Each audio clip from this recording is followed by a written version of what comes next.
안녕하십니까. 여러분들을 부자로 만들어드리는 부특인의 실전 모임을 담당하고 있는 조성호 소장입니다. 반갑습니다. 자, 오늘은 꼬마 빌딩 투자를 하는 데 있어서 최적의 입지는 뭔가? 라는 주제를 가지고 이야기를 좀 드려볼까 합니다. 자, 시작하기 앞서 좋아요, 구독 꼭 눌러주신 거 잊지 마시고 알람도 꼭 눌러주신 거 잊지 마십시오.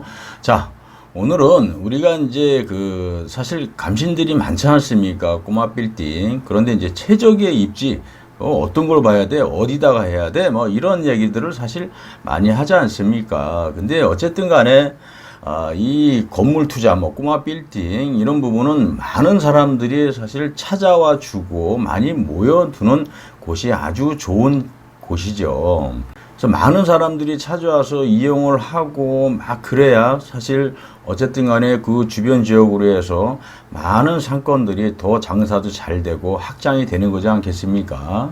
지역적으로 사실 그 나름대로의 어떤 특징들이 있어야 돼요. 그래서 특색을 가지고 있어야 그것을 통해서 사람들이 또 많이 흡입력, 그러니까 결국은 이 끌어들이는 어떤 그 흡입력들, 특징들이 좀 있는가, 이런 것들이 사실 중요한 것 같아요.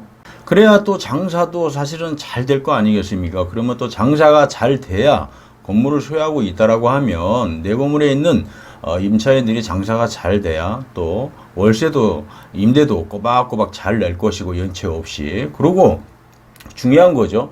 이렇게 또 장사가 잘 돼야 어쨌든 간에 이 시세 차익도 볼 수가 있다라는 겁니다. 그래서 우리가 꼬마 빌딩, 뭐 건물 투자, 뭐 여러 가지들 우리가 이제 관심을 갖고 보지만 제일 중요한 것이 어쨌든 뜨는 상권에 우리가 집중적으로 좀 관심을 가질 필요는 있다. 그래서 멀리 보지 마시고 어쨌든 포커스를 좀 맞춰서 뜨는 상권 위주로 좀 맞춰야 되지 않냐라는 얘기입니다. 그래서 보면 우리가 이제 80% 정도는 뜨는 상권 위주, 상권이 어쨌든 형성이 돼 있고 많은 사람들이 모이고 하는 그런 위주로 해서 80% 정도를 보시고 나머지 20% 정도 같은 경우는 우리가 이제 딱 봤을 때 미래적으로 어떤 가치, 잠재적인 어떤 가치가 풍부하고 어떤 발전 가능성이 좀 있는, 그리고 개발 호재들이 좀 나름대로 시간이 지나면서 좀 있을 수 있는 그런 지역들을 우리가 잘 분석을 좀 해야 된다는 얘기입니다. 그래서 20% 정도는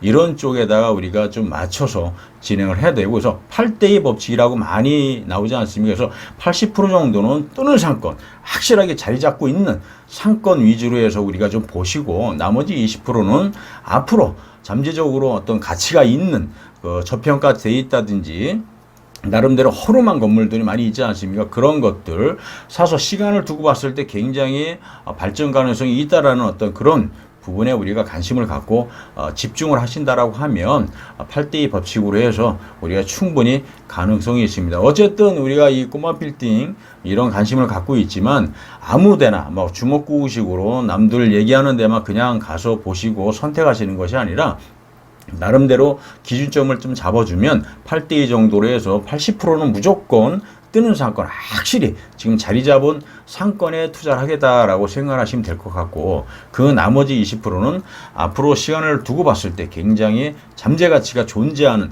그런 지역을 선택하겠다라는 딱 기준을 잡아놓으시게 되면 아무리 많은 물건들을 소개하고 보여준다고 하더라도 내가 딱 중심을 잡고 있으면 그래도 보인다는 얘기입니다. 그래서 이런 부분을 우리가 잘 선택하시면 앞으로 5년 뒤, 10년 뒤에 좀 더 큰 부를 축적하지 않을까 생각합니다. 그래서 최적의 입지는 어쨌든 좋은 상권, 그리고 지금 떠 있는 상권, 앞으로 뜰 상권, 확실히 자리 잡고 있는 상권이 제일 좋은 최적의 입지라고 저는 생각을 합니다. 그래서 여러 가지들이 있지만 물론 뭐 좋은데 뭐 앞으로 미래 가치가 있는데 막 이런데 아무것도 모르는 상태에서 접근하시는 것보다는 기준점을 딱 잡아두고 그런 부분을 공부하면서 체크하면서 나름대로 정부 정책이라든지 아니면 그 지역에 있는 어떤 구청이라든지 뭐 서울시청의 어떤 사이트라든지 이런 것들 들어가면서 나름대로 잘 분석을 하고 파악을 하셔야 된다는 얘기입니다. 그런 걸 하지 않고 이제는